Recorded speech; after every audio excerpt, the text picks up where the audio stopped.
yanesheje ku musozi Karuvali yahinduye ibijegajega yazutse ubu ni muzima nakiyara tubabariye nawe araje kubabarire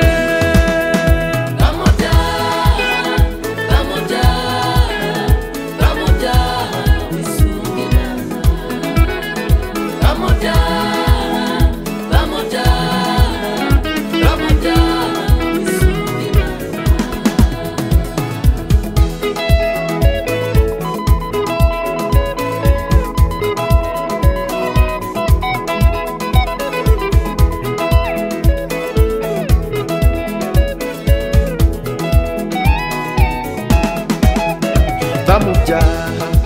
ubabarirwe werekeza umutima ku Mana wiba nk'aba Filisitiya cyangwa se nk'Abanyegiputa gerageza ube nk'Abisiraheli